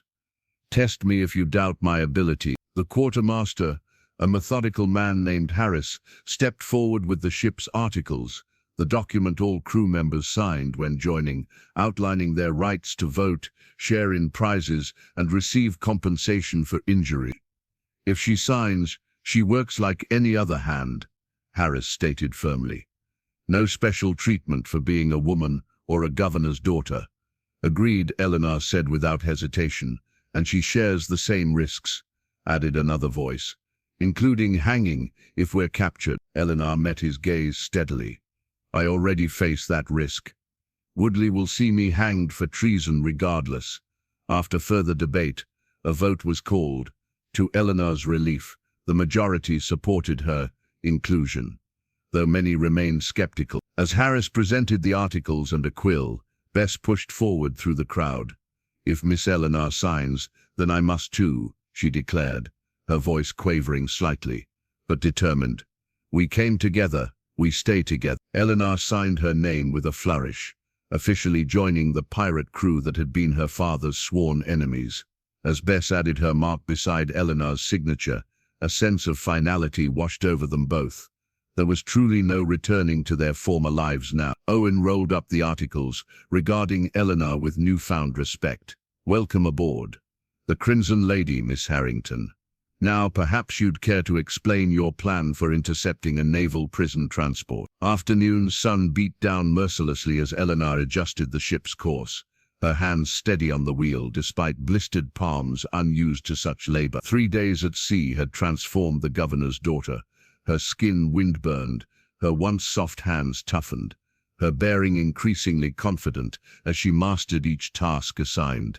2 degrees starboard, Owen instructed, checking their position against charts spread across a barrel top. We need to catch the southerly current by nightfall. Eleanor made the adjustment with practiced precision. The Vigilance should be passing St. Vincent tomorrow if naval schedules hold. A considerable if, Owen noted dryly. Naval captains aren't known for predictability during wartime. Commander Reynolds of the Vigilance is, Eleanor countered. He's famously punctual. My father complained about it constantly during diplomatic functions. Owen almost smiled, a rarity since Drake's capture. You've proven useful in unexpected ways, Miss Harrington. Eleanor, she corrected. If I'm crew, use my name like everyone else. Below deck, preparations continued for the planned interception. Cannon crews drilled tirelessly while others prepared grappling hooks and boarding planks. The Crimson Lady would need perfect positioning to disable rather than sink the Vigilance, a delicate operation with Drake's life at stake. When Eleanor's watch ended, she descended to her small cabin, formerly Drake's quarters. The crew had insisted she take it, partly out of lingering deference, partly because no one wanted to bunk with a woman. Bess shared the space, having taken on duties as ship's cook assistant after demonstrating aptitude with the limited provisions available. You're looking more pirate than lady every day, Bess observed, as Eleanor entered. Eleanor examined her reflection in Drake's small mirror, sunburned cheeks, hair wild from sea wind, clothes stained with salt and tar. A far cry from the governor's impeccable daughter. Good, she replied, splashing water on her face from a basin. The further from Eleanor Harrington I appear, the safer we'll be. As she changed her shirt, Bess gasped, pointing to Eleanor's hip. What's that? Eleanor looked down to discover a small leather sheath attached to her belt, one she didn't recognize. Inside was an elegant dagger with an ivory handle and gold inlay. I don't remember acquiring this, she said, perplexed. Bess took the weapon, examining it with growing alarm. This is a naval officer's ceremonial dagger. Look at the insignia on the hilt. Eleanor studied the emblem, an ornate W surrounded by naval motifs. Understanding dawned with sickening clarity. Commander Woodley's personal dagger, she whispered. But how? He gave it to you, Bess realized.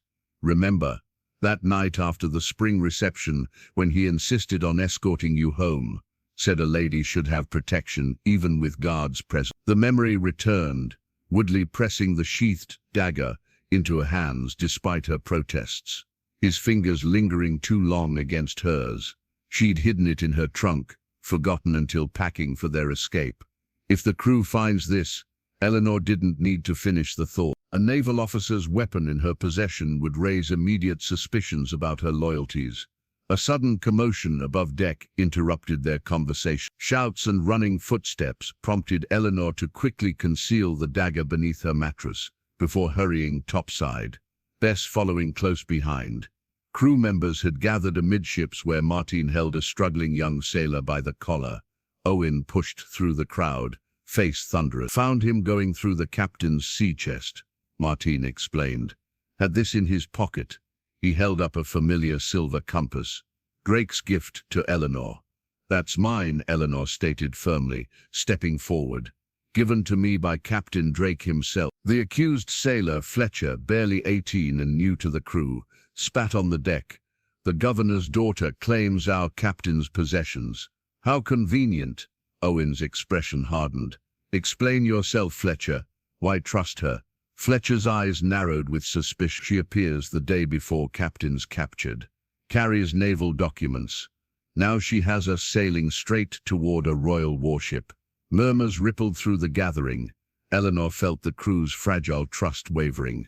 Search my cabin, she challenged, meeting Fletcher's accusation directly. If I'm betraying you, there would be evidence. The declaration silenced the murmurs momentarily. The hidden dagger flashed in Eleanor's mind, but she maintained her composure. I'll search it myself, Fletcher volunteered eagerly.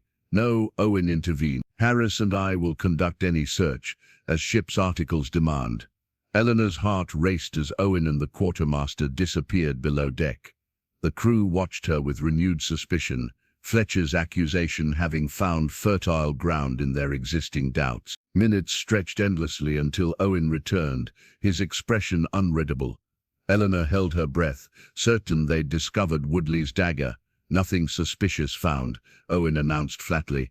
Only the map fragments and her mother's journal, as she's already revealed to her. Relief flooded through Eleanor. Bess must have moved the dagger during the commotion. The compass? She asked, extending her hand toward Martin. Owen nodded, and Martin returned Drake's gift. As the crowd dispersed, Fletcher shot Eleanor a venomous glare. This isn't finished, he muttered, before slinking away. Later, alone with Bess in the cabin, Eleanor retrieved the dagger from its new hiding place inside Bess's folded shawl. We need to dispose of this, she whispered urgently. Bess nodded. Tonight, during the midnight watch, the evidence must disappear before we confront the vigilance. Eleanor studied the weapon, elegant, deadly, and damning. Like Woodley himself, it represented everything she'd fled, a persistent threat to her newfound freedom. The crew's trust is fragile, she acknowledged grimly. One mistake, one discovery, and we'll find ourselves without allies in very dangerous waters. What about Fletcher? Bess asked. He'll be watching for any misstep. Eleanor's fingers closed around the compass Drake had given her, drawing strength from the connection it represented. Then we'll simply have to be perfect, she replied, determined.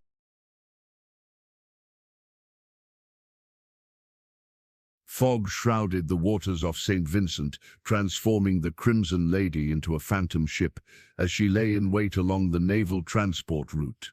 On the quarterdeck, Eleanor studied the horizon through Drake's spyglass, her breath visible in the pre-dawn chill.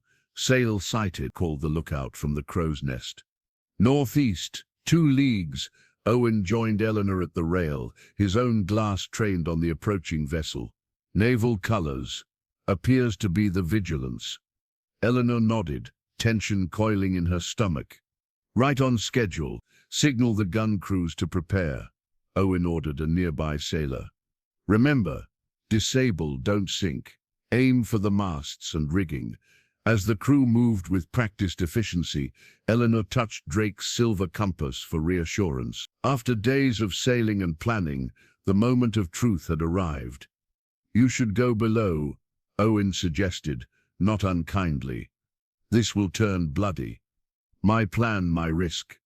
Eleanor replied firmly, checking the small pistol tucked into her belt, her first time carrying a firearm. I've memorized the Vigilance's layout. I know where they'll keep prisoners. The naval vessel grew larger in the dissipating fog. Her 24 guns a formidable challenge, despite the Crimson Lady's superior speed and maneuverability. Eleanor had devised their approach based on her knowledge of naval protocols. The Vigilance wouldn't expect attack in these waters, and would follow standard procedure when hailing an unidentified ship. Unfurl the merchant colors, Owen commanded. The false flag portraying them as a Dutch trading vessel rose up the mast as they angled toward the Vigilance's projected path. Their signaling, reported the lookout. Standard identification request. Eleanor translated the flag patterns. Respond as planned. The Crimson Lady signaled distress, suggesting navigation difficulties, a common enough occurrence to avoid suspicion. As expected, the Vigilance adjusted course to investigate, maritime courtesy overriding caution. They're approaching to starboard, Owen noted. Gun crews at ready. Wait for my signal, Eleanor cautioned. We need them close enough to board quickly. The distance between ships narrowed, the Vigilance now close enough that Eleanor could see sailors moving across her deck. A naval officer with a speaking trumpet appeared at the rail. Vessel in distress, identify yourself, his voice carried across the water. Owen nodded to their designated spokesman, who called back with a practiced Dutch accent, requesting assistance with damaged steering. Now, Eleanor whispered, as the naval vessel came alongside, perfect positioning for their assault. Owen raised his arm, then dropped it sharply. Fire! The Crimson Lady's port guns roared to life in perfect unison. The carefully aimed chain shot, tearing through the Vigilance's rigging and foremast. Before the naval crew could respond, grappling hooks arced across the narrowing gap between ships, and boarding planks slammed into position. Board them, Owen bellowed, leading the charge across with cutlass drawn. Eleanor followed close behind, her smaller stature allowing her to slip through the chaos as pirates and naval officers clashed across the Vigilance's deck. The element of surprise had worked. The naval crew, caught between watches, scrambled to mount a defense. Following the ship's layout memorized from her father's records, Eleanor ducked below deck, heading for the secure cabin where important prisoners would be held. 2 Marines guarded a reinforced door at the end of a narrow corridor, exactly as expected. Before they could challenge her, a thunderous explosion rocked the ship. The distraction gave Eleanor her opportunity. She leveled her pistol at the nearest guard. Open the door or join your friends in the sea, she demanded, summoning every ounce of her father's authoritative tone. The guards exchanged uncertain glances, clearly unprepared for a female assailant. Their hesitation proved costly as Martine and 2 other pirates arrived behind Eleanor, overwhelming the Marines before they could raise an alarm. "Captain's in there?" Martine asked, searching the unconscious guards for keys. Eleanor nodded. "Should be." The heavy door swung open to reveal a small, dimly lit cabin. Drake sat chained to a bolted chair, his face bruised and swollen, but his eyes sharp with surprise at their appearance. "Either I'm hallucinating," he rasped, "or the governor's daughter has become a pirate." "Officially," Eleanor confirmed, rushing to unlock his shackles with the guard's keys. "Signed the articles and everything." Drake's chuckle turned into a pained cough. "Owen agreed to this?" "She didn't give him much choice." Martine grinned, helping Drake to his feet. "Been running the ship almost as well as you, Captain." Above deck, the battle sounds intensified. "We need to move," Eleanor urged, supporting Drake's weight as they made their way toward the stairs. They emerged into chaos. The Vigilance's crew had rallied, pushing back the boarding party with disciplined resistance. Owen battled the naval captain at the helm, their swords clashing with remarkable skill. "Get the captain back to our ship," Martine ordered his companions. "We'll cover your retreat." As they maneuvered toward the boarding planks, a familiar voice froze Eleanor in her tracks. The governor's daughter playing pirate. How disappointing. Captain Blackwood, a notorious rival of Drake's, blocked their path with drawn cutlass and cruel smile. Behind him stood several of his own crew. Apparently the Vigilance had captured more than one pirate captain. "Blackwood," Drake growled. "Thought you were haunting the Bahamas these days." "Bedford's bounty on your head drew me east," Blackwood replied smooth. "Imagine my surprise when they captured me instead. But now it seems you've arranged an escape for us both." Eleanor assessed their predicament with growing alarm. With Drake injured and naval reinforcements arriving from below deck, their position was rapidly deteriorating. "We have a common enemy at present," she stated pragmatically. "Fight together or hang separately." Blackwood's eyes narrowed, reassessing Eleanor with newfound respect. "The lady negotiates. Very well, alliance of convenience it is." With Blackwood's men joining the battle, The tide turned. Naval officers fell back under the combined assault, creating a path to the boarding planks. As they crossed back to the Crimson Lady, Eleanor glanced over her shoulder to see Blackwood engage the Vigilance's captain, disarming him with a flourish before snatching the officer's ceremonial hat as a trophy. "He always was theatrical," Drake muttered as they reached their ship's deck. Owen called for retreat, and the Crimson Lady's crew disengaged, cutting grappling lines and pushing free of the wounded naval vessel. With her masts damaged and officers in disarray, the Vigilance could only watch as both pirate ships made their escape into the gathering mist. Later, as Bess tended Drake's injuries in his reclaimed quarters, Eleanor recounted the events leading to his rescue. "So you've been captain in my absence," Drake mused, wincing as Bess applied salve to his bruised ribs. "Acting captain," Eleanor corrected. "The crew respected your choice to help me, and I respected your sacrifice." Their eyes met, understanding passing between them that transcended words. Something had fundamentally shifted in their relationship, from reluctant allies to something deeper, forged in shared danger and mutual respect. "Blackwood will cause trouble," Drake warned, changing the subject. "He wants the Estrella treasure for himself." "Let him try," Eleanor replied with newfound confidence, patting the journal and map fragments secured inside her jacket. "We have what he lacks." As if summoned by his name, Blackwood's ship appeared alongside, keeping pace with the Crimson Lady. The rival captain stood at his rail, raising the stolen naval hat in mocking salute before adjusting course southward. "He's following us," Owen observed grimly. Drake's expression darkened. "The race for the Estrella treasure has truly begun." Tropical heat pressed down on the Crimson Lady as she sliced through azure waters, her red sails billowing in the steady easterly wind. 3 days had passed since Drake's rescue, his recovery progressing under Bessie's attentive care. The ship had maintained its heading toward the coordinates derived from the combined map fragments, Blackwood's vessel following at a cautious distance. On deck, Eleanor charted their position, her movements confident after weeks at sea. The crew had gradually accepted her presence, respect replacing suspicion as her contributions proved valuable. Even Fletcher had ceased his open hostility, though his gaze remained watchful. "Sail on the horizon," called the lookout, "northwest bearing." Owen trained his spyglass in the indicated direction. "Royal Navy, frigate class." Drake emerged from his cabin, moving stiffly but determined. "Show me." Eleanor handed him her glass, their fingers brushing briefly. Such small contacts had become increasingly frequent, neither acknowledging the subtle shift in their relationship. "The Defiance," Drake identified grimly. "Woodley's flagship. He's found us." "Impossible." Eleanor frowned. "We've maintained radio silence and changed course twice." Drake's expression darkened. "Unless someone signaled our position." The Eplikin hung heavy in the salt air, betrayal from within. "Blackwood wouldn't alert the Navy," Owen reasoned. "He'd be captured alongside us. Then we have a problem aboard this ship," Drake concluded, scanning the busy deck with newfound suspicion.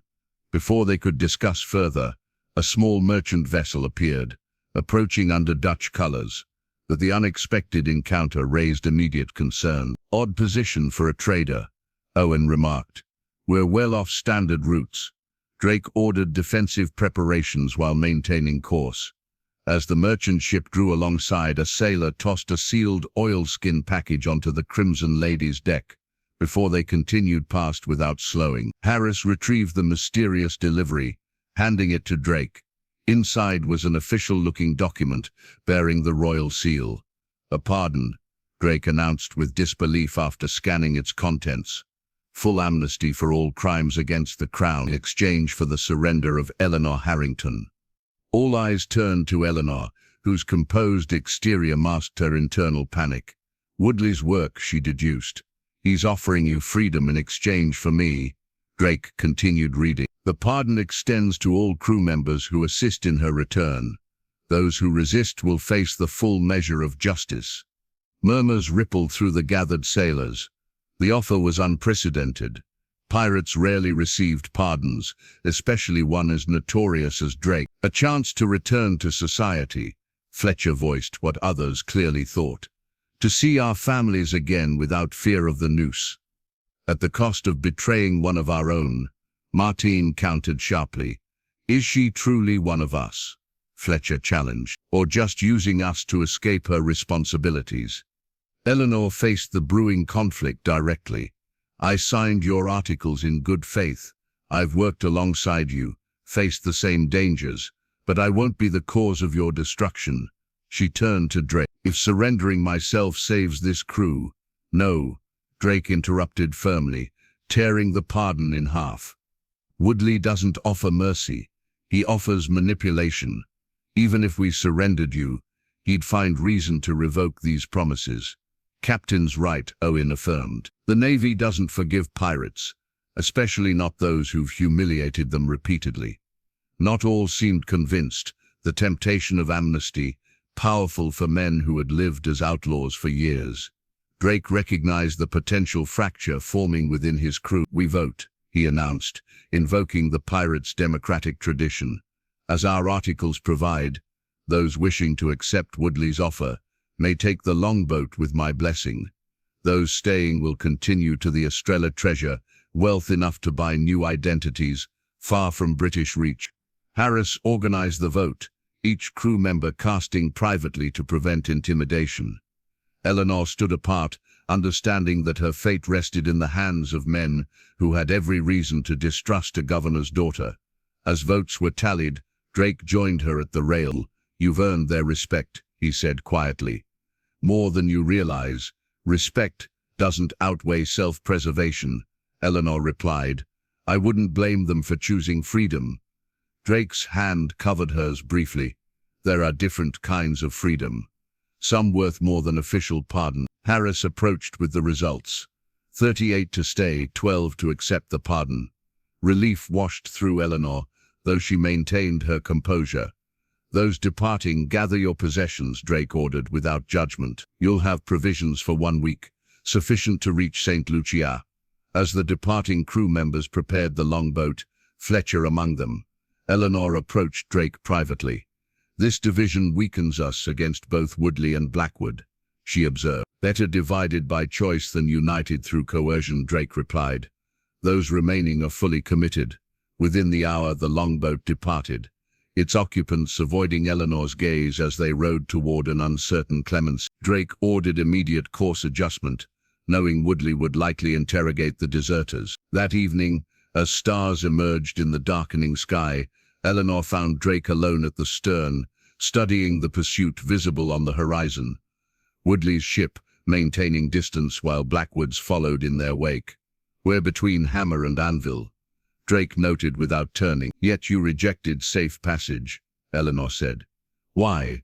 Drake faced her, moonlight silvering his features. Because some things matter more than survival. The treasure? Truth. His gaze held hers. Woodley and Bedford buried truths that destroyed my life. I won't help them bury you too. The simple declaration carried weight beyond its words. Eleanor found herself moving closer, the distance between them closing both physically and emotionally. Their moment of connection was interrupted by Harris, appearing with an intercept from their lookout, a coded message passed between Woodley's ship and an unknown vessel further east. They're coordinating, Drake realized, setting a trap ahead. Eleanor studied their navigational charts. We can't outrun both Woodley and whatever awaits us. Then we change the game entirely. Drake traced a bold new course across uncharted waters. We go where naval vessels can't follow. Eleanor recognized the dangerous route, a notorious reef passage locals called the Devil's Throat. Few captains dared attempt it, the seafloor littered with wrecks of those who failed. The crew won't like it, she warned.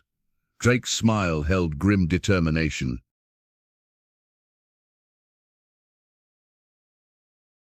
Grey clouds hung heavy over the Crimson Lady as she navigated treacherous waters, jagged coral formations visible beneath the surface, like dragon's teeth waiting to claim unwary vessels.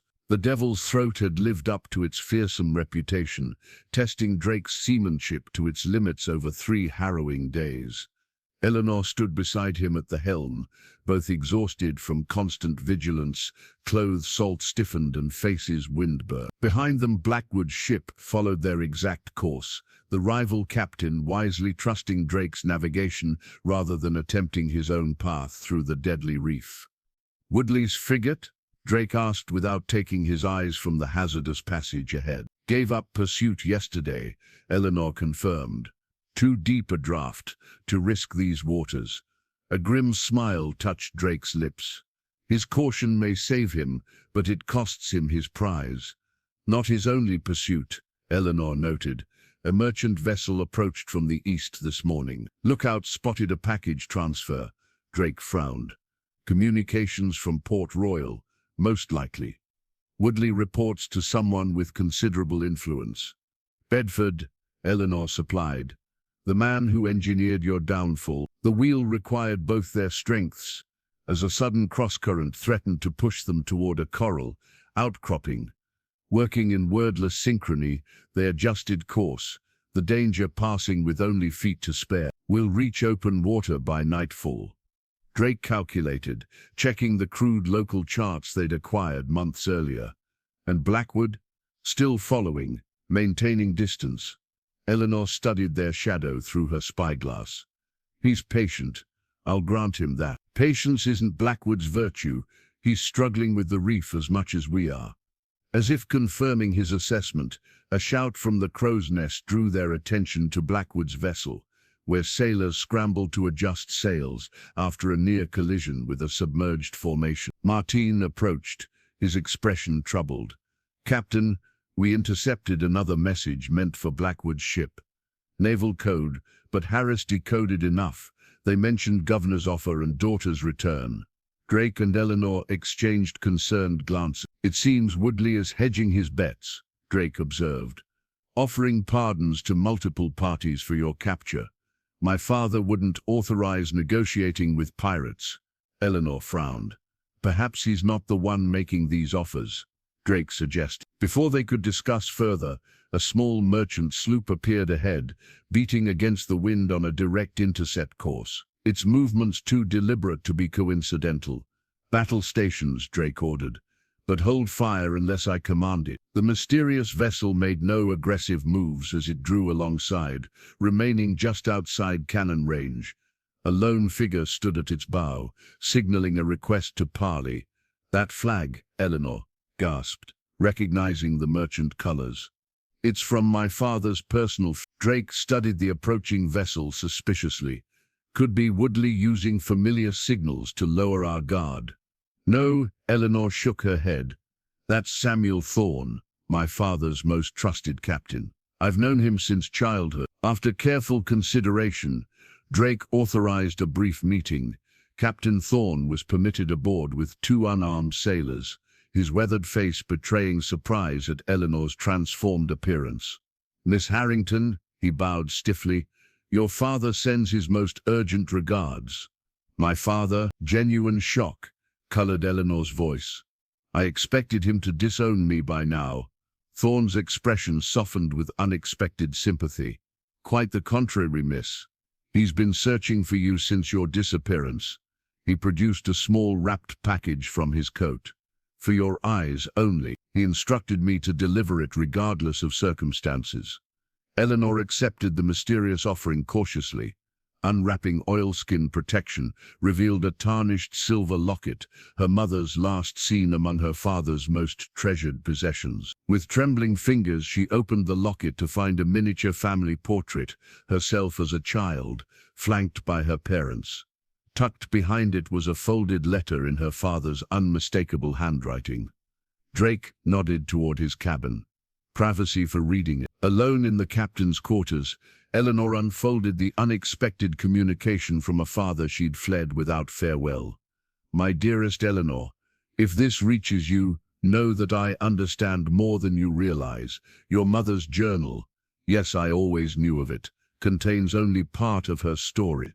She wasn't merely researching the Estrella legend, she was reclaiming her own history.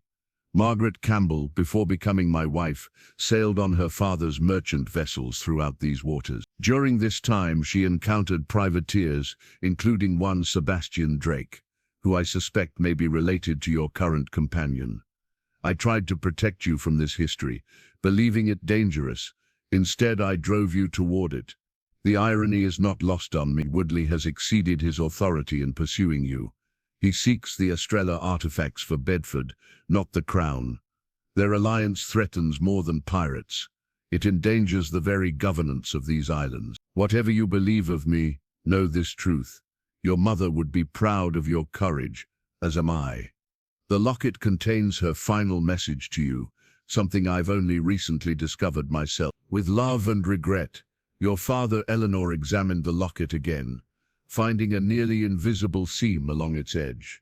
Pressing it revealed a hidden compartment containing a tiny folded parchment, the third fragment of the Estrella map. When she emerged on deck, her expression reflected the emotional turmoil within. Drake dismissed curious onlookers, creating a moment of privacy near the stern rail. My father sends warnings, she explained, her voice unsteady. Woodley serves Bedford, not the crown. She revealed the map fragment. My mother apparently knew far more about the Estrella treasure than either of us suspected. She may have sailed with your relative. Drake examined the fragment, genuine surprise registering in his features. Sebastian Drake was my grandfather. He disappeared in these waters 30 years ago. Our family's histories are intertwined, Eleanor realized. The map, the treasure, they're part of a legacy that connects us both. Thorne's vessel had remained alongside during their conversation. The loyal captain waited respectfully for Eleanor's response to her father. "Tell him I received his message," she instructed. And she hesitated, years of complex emotions surfacing. "Tell him I understand why he made his choices, even if I couldn't accept them." As Thorne departed, Eleanor joined Drake at the charts, adding the new fragment to their assembled map. The complete picture finally emerged, an island unmarked on any official charts, with precise coordinates and mysterious symbols indicating the treasure's location. "We can reach it within 2 days," Drake calculated, "if we survive the rest of the Devil's Throat." Eleanor glanced back at Blackwood's persistent shadow. "And if he doesn't reach it first?" Drake's hand covered hers briefly, a gesture becoming familiar, comforting. "Some pursuits are about more than being first," he said quietly. "Some are about being right." The simple wisdom resonated with Eleanor as she touched the locket now hanging around her neck, a tangible connection to the mother whose path she now followed, and the father she was only beginning to understand. Dawn painted the horizon in watercolor hues as the Crimson Lady dropped anchor in a sheltered lagoon. Before them rose an uncharted island, lush green mountains descending to pristine beaches, a thin waterfall visible in the distance plunging from towering cliffs. After weeks of pursuit and peril, they had reached their destination. "No signs of previous visitors," Owen reported, lowering his spyglass. "Beach appears suitable for landing."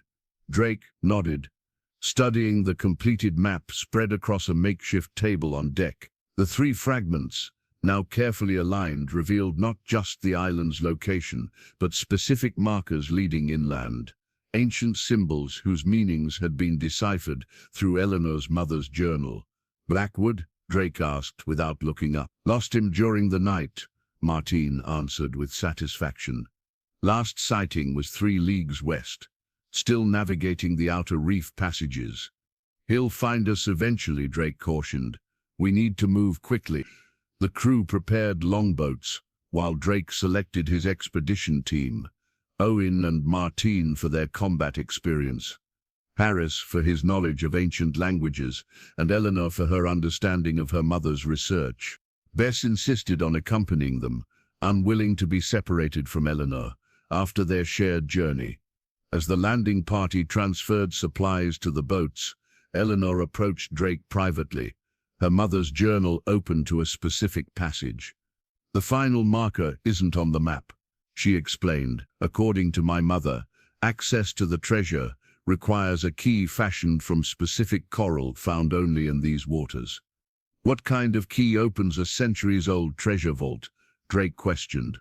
Not a conventional lock and key, Eleanor clarified. My mother believed the Estrella explorers designed chambers that could only be accessed through precise ritual sequences. The coral key is part of that ceremony. Drake's skepticism was evident, but he'd learned to trust Eleanor's insights. Then we collect this coral before heading inland. The landing party reached shore without incident, the pristine beach untouched by human presence. Following Eleanor's guidance, they searched the shallows until discovering the distinctive red-orange coral formations described in the journal. Careful, Eleanor warned as Drake prepared to break off a piece. My mother's notes suggest specific harvesting methods to preserve its properties. Under her direction, Drake extracted a piece approximately the size and shape of a man's hand, its surface ridged with complex natural patterns. This matches the symbol on the final map marker, Harris confirmed, comparing the coral to the ancient drawing. With the key secured, the expedition proceeded inland, following a stream that cut through dense jungle toward the mountain's heart. The humidity was oppressive, clothing soon clinging to skin as they hacked through underbrush with machetes. The first marker should be just ahead, Eleanor called, consulting the map.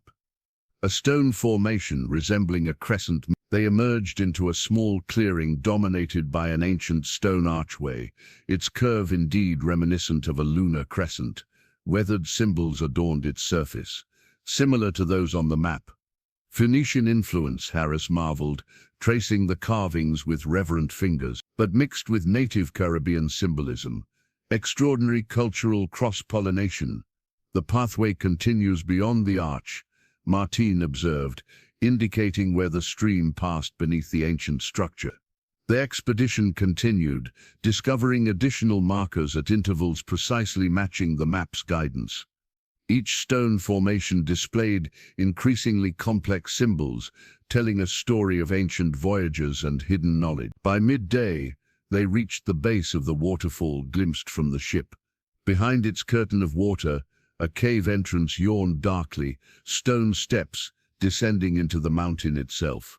This is it, Eleanor breathed, recognition flaring as she matched the location to her mother's descriptions. The entrance to the Estrella sanctuary. Drake ordered torches lit before leading the group carefully down the slippery steps. The passage descended steeply before opening into a vast underground chamber, its walls adorned with faded murals depicting celestial patterns and maritime voyages. Not just Spanish, Harris whispered in awe. These images show multiple cultures, European, African, indigenous Caribbean, all contributing knowledge. At the chamber's center stood a raised stone platform, with a circular depression that matched the coral key's dimensions perfectly. According to my mother's notes, Eleanor explained, the key must be placed at precisely the right moment. When sunlight enters the chamber through that opening, she pointed to a small shaft in the distant ceiling. It will strike the key and reveal the final door. Drake checked the sun's position. That gives us less than an hour to prepare. As they waited, a disturbance echoed from the entrance passage, voices and footsteps approaching rapidly. Blackwood, Drake growled, drawing his pistol. Faster than expected, Owen and Martine took defensive positions, while Bess and Harris remained near Eleanor, who clutched the precious coral key. We can't let them interrupt the ceremony, she insisted. Mother's notes warned that failure could seal the treasure permanently. Drake nodded grimly. Then we hold them off while you complete what your mother started. The rival captain's voice echoed down the passage, accompanied by the sounds of multiple armed men. Drake, I know you're down there. The treasure belongs to whoever reaches it first. That's the pirate code. Prepare yourself, Drake told Eleanor quietly. When the light aligns, you must place the key regardless of what's happening around you. Eleanor gripped the coral formation tightly, its rough edges pressing into her palms. Everything their dangerous journey, her escape from an unwanted future, Drake's quest for redemption converged on this moment. I'm ready, she assured him, their eyes meeting in shared determination. As Blackwood's men burst into the chamber, Sunlight pierced through the ceiling shaft, beginning its slow transit across the stone floor toward the central platform. The time had come to unlock secrets buried for centuries, if they could hold off their rivals long enough to complete the ancient ritual. Chaos erupted in the ancient chamber as Blackwood's men surged forward, met by the determined resistance of Drake's crew. Steel clashed against steel, the sounds echoing eerily against stone walls that had known centuries of silence. "Get to the platform," Drake shouted to Eleanor, engaging Blackwood himself in a furious exchange of blade-work. Eleanor clutched the coral key, eyes fixed on the slowly moving shaft of sunlight traversing the chamber floor. Bess and Harris flanked her protectively as they fought toward the central platform. "We won't reach it in time," Bess cried as three of Blackwood's men blocked their path. A sudden commotion at the chamber entrance drew all eyes. Commander Woodley appeared, flanked by Marines in crisp naval uniforms, pistols and muskets at the ready. "Nobody move," Woodley's command reverberated through the space. By order of the Crown, the fighting paused momentarily, pirates from both crews regarding this new threat with shared concern. Woodley's cold gaze found Eleanor among the crowd. "Miss Harrington, your father will be relieved to know you're unharmed." His tone suggested the governor's feelings were irrelevant to him, though disappointed by your associations. Eleanor stood taller, defiance evident in her posture. "My father knows exactly where I am and why, Commander. More than you realize." Confusion flickered across Woodley's features before his military discipline reasserted itself. "Surrender the artifacts and receive fair treatment. Resist," and his ultimatum was interrupted by another arrival, Governor Harrington himself, breathing heavily from the descent, accompanied by Captain Thorne. "Father," Eleanor gasped, genuine shock overwhelming her composure. The governor moved forward, ignoring Woodley's obvious displeasure. "Eleanor, thank God. This is a military operation, Governor," Woodley protested. "You were to remain aboard ship." "This is my daughter, Commander," Harrington replied firmly, "and this expedition concerns my family's history as much as any naval interest." During this exchange, Eleanor noticed the sunbeam had nearly reached the platform's edge. With wordless communication, Drake created a distraction, loudly challenging Blackwood about their long-standing rivalry. While attention focused on the two captains, Eleanor and Bess slipped toward the platform. Harris followed, whispering translations of the symbols carved around its base. "When sky touches earth, truth will emerge," he interpreted. "The light is the catalyst." They reached the platform, just as the sunbeam touched its edge. Eleanor positioned the coral key in the circular depression, its intricate patterns catching the light. "Stop her," Woodley ordered, finally noticing their movement. Too late. The sunbeam reached the coral key, refracting through its crystalline structure in spectacular patterns across the chamber walls. The stone platform began to sink, revealing a staircase descending deeper into the earth. "The treasure chamber," Blackwood breathed, momentarily forgetting his rivalry with Drake. "Not treasure as you imagine it," Eleanor replied, understanding dawning as she recalled her mother's journal. "Something far more valuable." Governor Harrington approached cautiously, ignoring Woodley's protests. "Your mother believed the Australia expedition discovered ancient navigation charts, knowledge that predated European exploration, charts that would reshape understanding of world history." Eleanor nodded, proving cultural contact between civilizations, supposedly separated by vast oceans. "Worthless," Woodley scoffed. "Bedford promised gold, artifacts of material value." "Bedford lied," Drake interjected, "as he did when he engineered my disgrace. He seeks the charts to control their revelation, or prevent it entirely." The moment of revelation was interrupted by a familiar voice from the entrance. "Quite right, Harlow. Or should I say Drake?" Lord Bedford entered, silver-haired and aristocratically poised despite the jungle journey. Flanking him were armed men, bearing neither naval nor pirate identification, private mercenaries. "I should have ensured your permanent silence years ago," Bedford addressed Drake coldly. "A mistake I'll rectify today." Governor Harrington moved protectively toward Eleanor. This expedition was sanctioned by colonial authority. Bedford, your presence here exceeds your jurisdiction. Jurisdiction is negotiable in these waters, Governor. Bedford smiled thinly. As is survival. At his signal, his men raised their weapons. Before they could fire, Blackwood's crew launched a surprise attack from the side passage, having circled behind during the confrontation. No honor among pirates, Blackwood called to Drake, but we settle our own scores without aristocratic interference. The chamber descended into combat once more. Eleanor seized the opportunity to lead her father, Drake, and Bess down the revealed staircase, while Harris stayed behind to translate the wall inscriptions. The inner chamber took their breath away, not with gold or jewels, but with knowledge preserved across millennia. Ancient charts covered the walls, showing coastlines and ocean currents with astonishing accuracy. At the center stood a pedestal supporting navigational instruments of unfamiliar design. Mother was right, Eleanor whispered in awe. Evidence of voyages across oceans long before Columbus or the Vikings. Knowledge suppressed because it contradicted established history. Drake examined the artifacts reverently. Knowledge more valuable than gold, and more dangerous to those whose power relies on controlling historical narratives. Above them, the sounds of battle continued. Governor Harrington studied his daughter's face, seeing Margaret's determination reflected there. "You truly are your mother's daughter," he said softly.